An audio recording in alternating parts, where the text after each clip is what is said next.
Hello friends, welcome to Kannada tech channel. ಇವತ್ತಿನ ವಿಡಿಯೋದಲ್ಲಿ ಏನು ನೋಡ್ತೀವಿ ಅಂದರೆ ರೆಡ್ಮಿ ನೋಟ್ 7 Pro. ಸೊ ಈ ಒಂದು ಮೊಬೈಲ್ ಬಂದ್ಬಿಟ್ಟು ಶಯೋಮಿನ ಒಂದು ಸ್ಪೆಷಲ್ ಫೋನ್ ಅಂತಲೇ ಹೇಳ್ಬೋದು. ಯಾಕಪ್ಪ ಅಂದರೆ ಇದರಲ್ಲಿ 48 ಮೆಗಾ ಪಿಕ್ಸೆಲ್ ಕ್ಯಾಮ್ರಾದು. ಸೊ ಅದಕ್ಕೋಸ್ಕರ ಇದಕ್ಕೆ ಕಾಂಪಿಟೇಷನ್ ಕೂಡ ಜಾಸ್ತಿ ಇದೆ. ಸೊ ಈ ಒಂದು ವಿಡಿಯೋದಲ್ಲಿ ನಾವು ಈ ಒಂದು ಫೋನ್ನಲ್ಲಿ ಏನೆಲ್ಲ ಸ್ಪೆಸಿಫಿಕೇಶನ್ಸ್ ಇದೆ ಮತ್ತು ಏನೆಲ್ಲ ಹೊಸ ಫೀಚರ್ಸ್ಗಳನ್ನು ಕೊಡ್ತಾ ಇದ್ದಾರೆ, ನೆಕ್ಸ್ಟ್ ಈ ಒಂದು ಬಾಕ್ಸ್ನಲ್ಲಿ ಏನೆಲ್ಲ ಕಂಟೆಂಟ್ಸ್ಗಳಿದೆ ಅಂತ ತಿಳಿಸ್ಕೊಡ್ತೀನಿ. ಮತ್ತು ಈ ಒಂದು ಮೊಬೈಲ್ನಲ್ಲಿ ಒಂದು ಕ್ಯಾಮ್ರಾ ಇಶ್ಯೂ ಇತ್ತು, ಅದೇನಂತ ಲಾಸ್ಟಲ್ಲಿ ತಿಳಿಸ್ಕೊಳ್ತೀನಿ. ಸೊ ಮಿಸ್ ಮಾಡ್ಕೊಳ್ದೇನೆ ಈ ವಿಡಿಯೋನ ಕೊನೆವರೆಗೂ ನೋಡಿ. ಹಾಯ್, ಕನ್ನಡ ಟೆಕ್ ಚಾನಲ್ಗೆ ಸಬ್ಸ್ಕ್ರೈಬ್ ಮಾಡಿ. ನಮ್ಮ ಮುಂದಿನ ವಿಡಿಯೋಗಳನ್ನು ತಪ್ಪದೇ ವೀಕ್ಷಿಸಲು ಪಕ್ಕದಲ್ಲಿರುವ ಬೆಲ್ ಬಟನ್ ಅನ್ನು ಪ್ರೆಸ್ ಮಾಡಿ. ನಮ್ಮ ಹತ್ರ ಇರೋದು Redmi note 7 Pro black colour 4GB 64GB variant. ಏನು ಮಾಡೋದು, ರೆಡ್ ಕಲರ್ ಮತ್ತು ಬ್ಲೂ ಕಲರ್ ಸಿಗ್ತಾನೆ ಇಲ್ಲ.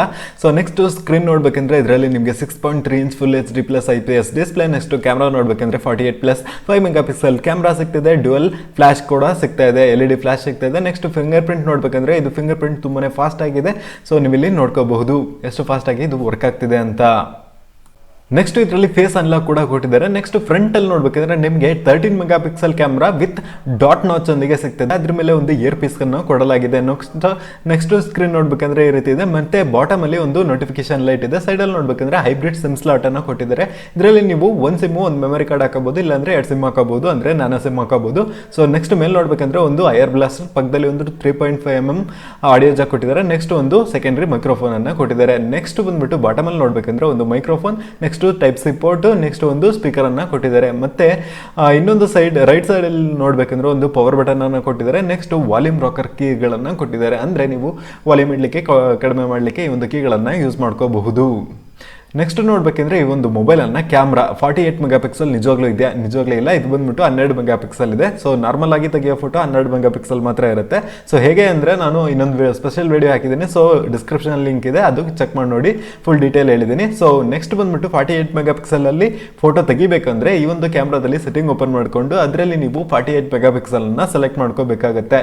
ಸೊ ಸೆಲೆಕ್ಟ್ ಮಾಡ್ಕೊಂಡಾದ್ಮೇಲೆ ನೀವು ಫೋಟೋ ತೆಗೆದ್ರೆ ಇಲ್ಲಿ 48 ಮೆಗಾ ಪಿಕ್ಸೆಲ್ ಅಂತ ಇದೆಯಲ್ಲ, ಸೆಲೆಕ್ಟ್ ಮಾಡ್ಕೊಂಡಾದ್ಮೇಲೆ ನೀವು ಫೋಟೋ ತೆಗಿಬೇಕಾಗತ್ತೆ. ಫೋಟೋ ತೆಗೆದಿದ್ದು ಫೋಟೋ ಬರಲ್ಲ, ಅದು ಬಂದ್ಬಿಟ್ಟು ಸ್ವಲ್ಪ ಪ್ರೊಸೆಸ್ ಆಗಲಿಕ್ಕೆ ಟೈಮ್ ತಗೊಳುತ್ತೆ. ಯಾಕಪ್ಪ ಅಂದ್ರೆ ಈ ಒಂದು ಕ್ಯಾಮ್ರಾದಲ್ಲಿ ನಿಮಗೆ ಸೋನಿಯ IMX586 ಸೆನ್ಸರ್ ಅನ್ನ ಯೂಸ್ ಮಾಡಿದ್ದಾರೆ. ಸೊ ಆ ಒಂದು ಕಾರಣದಿಂದಾಗಿ ಇದರಲ್ಲಿ ತೆಗೆಯೋ ಫೋಟೋ ಬಂದ್ಬಿಟ್ಟು 48 ಮೆಗಾ ಪಿಕ್ಸೆಲ್ ಅಲ್ಲಿ ಬರುತ್ತೆ. ಬಟ್ ವಿಡಿಯೋದಲ್ಲಿ ಹಾಗೆ ಬರುತ್ತಾ ಅಂತ ಕೇಳಿದ್ರೆ ನಿಜವಾಗ್ಲೂ 48MP ಬರೋದಿಲ್ಲ. ಸೊ ಪ್ರೊಸೆಸ್ ಆಗಲಿಕ್ಕೆ ತುಂಬಾ ಟೈಮ್ ತಗೊಳುತ್ತೆ. ಫೋಟೋ ಬಂದ್ಬಿಟ್ಟು ನಾರ್ಮಲ್ ಆಗಿ ಬರುತ್ತೆ. ಬಟ್ ಫೋಟೋ ತಗೊಂಡು ಸ್ವಲ್ಪ ತಾದ್ಮೇಲೆ ಇನ್ನೊಂದು ಫೋಟೋ ತಗೊಳಕ್ಕಾಗೋದು.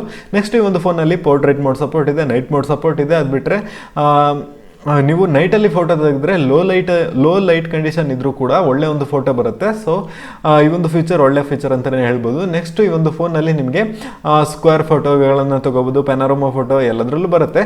ಸೊ ನೆಕ್ಸ್ಟ್ ನೋಡ್ಬೇಕಂದ್ರೆ ಪ್ರೋ ಫೀಚರನ್ನು ಕೂಡ ಕೊಟ್ಟಿದ್ದಾರೆ. ಸೊ ಈ ಒಂದು ಫೀಚರ್ನ ಇಟ್ಕೊಂಡು ನೀವು 48 ಮೆಗಾ ಪಿಕ್ಸೆಲ್ನ ಫೋಟೋ ಇಲ್ಲಿಂದನೂ ತಗೋಬೋದು. ಇಲ್ಲ ಅಂದರೆ ಬೇರೆ ಆಪ್ಷನ್ಸ್ ಯಾವುದಪ್ಪ ಅಂತ ನೋಡಿದ್ರೆ ಬ್ಲ್ಯಾಕ್ ಆ್ಯಂಡ್ ವೈಟ್ ಆಗಿರಲಿ, ಫೋಕಸ್ ಆಗಿರಲಿ, ಮ್ಯಾನುವಲ್ ಫೋಕಸ್ ಮಾಡ್ಕೋಬೋದು. ನೆಕ್ಸ್ಟ್ ISO ಅನ್ನು ಚೇಂಜ್ ಮಾಡ್ಕೋಬೋದು. ಅಂದರೆ according to the light condition ನೀವು ಹೆಂಗ್ ಬೇಕಾದ್ರೂ ISO ಅನ್ನು ಸೆಟ್ ಮಾಡಿಕೊಂಡು ಫೋಟೋಗಳನ್ನು ತಗೋಬಹುದು. ನೆಕ್ಸ್ಟ್ ಇದರಲ್ಲಿ ನಿಮಗೆ ಫಿಲ್ಟರ್ ಆಪ್ಷನ್ ಕೂಡ ಇದೆ. ಸೊ ಫಿಲ್ಟರ್ ಆಪ್ಷನ್ನ ಸೆಲೆಕ್ಟ್ ಮಾಡಿಕೊಂಡು ನಿಮಗೆ ಯಾವ ಫಿಲ್ಟರ್ ಬೇಕೋ ಅದರಲ್ಲಿ ನೀವು ಒಳ್ಳೊಳ್ಳೆ ಫೋಟೋಗಳನ್ನು ಲೈವ್ ಆಗಿ ಶೂಟ್ ಮಾಡ್ಕೋಬಹುದು. ಸೊ ಇದೊಂದು ಫ್ಯೂಚರ್ ಆಗಿದೆ. ನೆಕ್ಸ್ಟ್ ವಿಡಿಯೋದಲ್ಲಿ ನೋಡಿದ್ರೆ ವಿಡಿಯೋ ಮೋಡಲ್ಲಿ ನಿಮಗೆ ಸ್ಲೋ ಮೋಷನ್ ಆಪ್ಷನ್ ಸಿಗ್ತಾ ಇದೆ. ಸೊ ಸ್ಲೋ ಮೋಷನ್ ಇಲ್ಲದೆ ನಿಮಗೆ ಸೆಟ್ಟಿಂಗ್ನಲ್ಲಿ ಹೋಗ್ಬಿಟ್ಟು ನಾವು 4K ವೇನ ಎನೇಬಲ್ ಮಾಡಿಕೊಂಡ್ರೆ ನಾವು ಈ ಒಂದು ಫೋನ್ನಲ್ಲಿ 4K ವಿಡಿಯೋಗಳನ್ನು ರೆಕಾರ್ಡ್ ಮಾಡ್ಕೋಬಹುದಾಗಿದೆ. ಸೊ ನೆಕ್ಸ್ಟ್ ಅದು ಮಾತ್ರ ಅಲ್ಲದೆ ಫಿಂಗರ್ ಪ್ರಿಂಟ್ ಶಟರನ್ನು ಕೂಡ ಎನೇಬಲ್ ಮಾಡ್ಕೋಬಹುದು. ಅದು ಬಿಟ್ಟರೆ ಬೇರೆ ಏನಪ್ಪ ಅಂದರೆ ಸ್ಲೋ ಮೋಷನ್ನಲ್ಲಿ FPS ಅನ್ನು ಕೂಡ ನಾವು ಚೇಂಜ್ ಮಾಡ್ಕೋಬಹುದು. ನೆಕ್ಸ್ಟ್ ಈ ಒಂದು ಬಾಕ್ಸ್ನ ಕಂಟೆಂಟ್ ನೋಡಬೇಕಂದ್ರೆ ಈ ಒಂದು ಬಾಕ್ಸ್ನಲ್ಲಿ ನಮಗೆ ರೆಡ್ಮಿ ನೋಟ್ 7 Pro ಒಂದು ಮೊಬೈಲ್, ನೆಕ್ಸ್ಟ್ ಒಂದು charger type C USB cable ಸಿಗುತ್ತೆ. ಚಾರ್ಜರ್ ಬಂದ್ಬಿಟ್ಟು ನಿಮಗೆ 5V ಚಾರ್ಜರ್ ಸಿಗುತ್ತೆ. ಅದು ಬಿಟ್ಟರೆ ಒಂದು ಯೂಸರ್ ಮ್ಯಾನುವಲ್ ಇದೆ. ಸಿಮ್ ಎಜೆಕ್ಟರ್ ಟೂಲ್ ಕೂಡ ಇದು ಒಂದು ಬಾಕ್ಸ್ನಲ್ಲಿ ಸಿಗುತ್ತೆ. ಬಟ್ ಅದು ನಾನೆಲ್ಲ ಕಳ್ಕೊಂಡೆ. ಮತ್ತು ಗೇಮ್ ನೋಡಬೇಕಂದ್ರೆ ಇದರಲ್ಲಿ ನೀವು 4GB RAM ಇರೋದ್ರಿಂದ ನಾನು ಇದಕ್ಕೆ ಗೇಮ್ ಸಜೆಸ್ಟ್ ಮಾಡೋದಿಲ್ಲ. ಅಂದರೆ ನಾನು ಹೈ ಗ್ರಾಫಿಕ್ಸ್ನಲ್ಲಿ PUBG ಆಡ್ ನೋಡಿದೆ, ಒಂಥರ ಲ್ಯಾಗ್ ಆಗೋ ಥರ ಇದೆ. ಇದು 6GB ಬರೋವರೆಗೂ ವೆಯ್ಟ್ ಮಾಡಿ, ಇನ್ನು ಮಾರ್ಕೆಟಿಗೆ ಬಂದಿಲ್ಲ. ಸೊ ನಮ್ಮ ಚಾನಲ್ನ ಸಬ್ಸ್ಕ್ರೈಬ್ ಮಾಡಿ ಇಟ್ಕೊಂಡಿರಿ, ನಾನು ಬಂದಿದ್ದು ಅಪ್ಡೇಟ್ ಮಾಡ್ತೀನಿ. ನೀವು ತಡವಾಗದೆ ಆ ಒಂದು ಮೊಬೈಲನ್ನು ಬುಕ್ ಮಾಡಿ ಆರ್ಡರ್ ಮಾಡಿಕೊಂಡು ನೀವು ಒಳ್ಳೆ ಚೆನ್ನಾಗಿ ಗೇಮಿಂಗ್ಗೋಸ್ಕರ ಯೂಸ್ ಮಾಡ್ಕೋಬೋದು. ಈ ಫೋನ್ ಕ್ವಾಲ್ಕಮ್ ಸ್ನ್ಯಾಪ್ಡ್ರ್ಯಾಗನ್ನ 675 ಪ್ರೊಸೆಸರ್ನ ಜೊತೆಗೆ ಬರ್ತಾ ಇದೆ. ನೆಕ್ಸ್ಟು ಈ ಒಂದು ಫೋನ್ ಕ್ವಿಕ್ ಚಾರ್ಜಿಂಗ್ ಸಪೋರ್ಟ್ ಕೂಡ ಕೊಡುತ್ತೆ, ಬಟ್ ಈ ಒಂದು ಫೋನ್ನಲ್ಲಿ ನಿಮಗೆ ಕ್ವಿಕ್ ಚಾರ್ಜರ್ ಕೊಡೋದಿಲ್ಲ. ಸೊ ನೀವು ಎಕ್ಸ್ಟ್ರಾ ಬೈ ಮಾಡ್ಕೊಳ್ಬೇಕಾಗತ್ತೆ.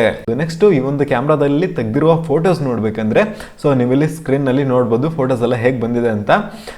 ಇವಿಷ್ಟು ಅದರಲ್ಲಿ ಟ್ಯಾಗ್ಲೈನ್ ಬಾಟಮಲ್ಲಿ ಇದೆ ನೋಡಿ, 48 ಮೆಗಾ ಪಿಕ್ಸಲ್ ತೆಗೆದಿದ್ದು, ನಾರ್ಮಲ್ ತೆಗೆದಿದ್ದು ಹೇಗೆ ಬರ್ತಿದೆ ಅಂತ. ನೆಕ್ಸ್ಟು ಸೆಲ್ಫಿ ತೆಗೆದಿರೋದೆಲ್ಲ ಫ್ರಂಟ್ ಕ್ಯಾಮ್ರಾದಿಂದ ಹೇಗೆ ಬರ್ತಿದೆ ಅಂತ ನೀವು ಕಂಪೇರ್ ಮಾಡಿ ನೋಡ್ಕೋಬಹುದು. ಸೊ ಇದಿಷ್ಟು ಈ ಒಂದು ಕ್ಯಾಮ್ರಾನ ಡೀಟೇಲ್ಸ್. ಮತ್ತು ಈ ಒಂದು ಕ್ಯಾಮ್ರಾದಲ್ಲಿ ಏನೋ ಪ್ರಾಬ್ಲಮ್ ಇದೆ ಅಂತ ಹೇಳಿದ್ನಲ್ಲ, ಏನಪ್ಪ ಅಂದರೆ ನಾವು ಈ ಒಂದು ಕ್ಯಾಮ್ರಾದಲ್ಲಿ ಆರ್ಟಿಫಿಷಿಯಲ್ ಇಂಟೆಲಿಜೆನ್ಸನ್ನು ಎನೇಬಲ್ ಮಾಡಿ ಇಟ್ಕೊಂಡ್ರೆ ಅದು ಪ್ರೊಸೆಸ್ ಆಗಲಿಕ್ಕೆ ತುಂಬ ಟೈಮ್ ತಗೊಳುತ್ತೆ. ಅಲ್ಲಿ ಕ್ಲಿಕ್ ಮಾಡಿದ್ರೆ ಕ್ಲಿಕ್ ಆಗಲ್ಲ, ಒಂಥರ ಹ್ಯಾಂಗ್ ಆಗೋ ಥರ ಆಗುತ್ತೆ.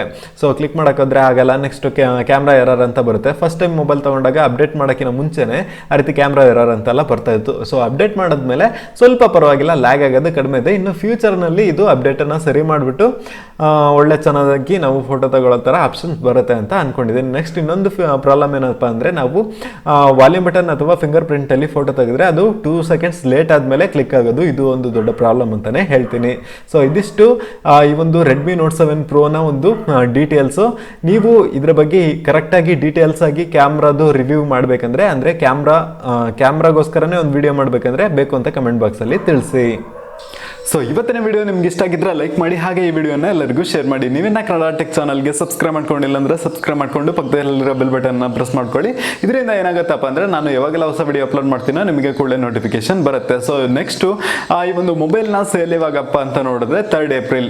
ಸೊ ಆವಾಗ ನೀವು 12 ಗಂಟೆ ಕೂತ್ಕೊಂಡು ಈ ಒಂದು ಮೊಬೈಲ್ನ ನೀವು ಬುಕ್ ಮಾಡ್ಕೋಬಹುದು. ಸದ್ಯಕ್ಕೆ 4GB 64GB ವೇರಿಯಂಟ್ ಮಾತ್ರ ಆನ್ಲೈನಲ್ಲಿ ಬಿಟ್ಟಿದ್ದಾರೆ. ಸೊ ಸೇಲಿಗೆ ಅವೈಲೇಬಲ್ ಇದೆ. 6GB 128GB ಸ್ಟೋರೇಜ್ ಬಂದ್ಬಿಟ್ಟು ಇನ್ನೂ ಬಿಟ್ಟಾಗ ಹೇಳ್ತೀನಿ. ಸೊ ಇಷ್ಟನೇ. Thank you for watching.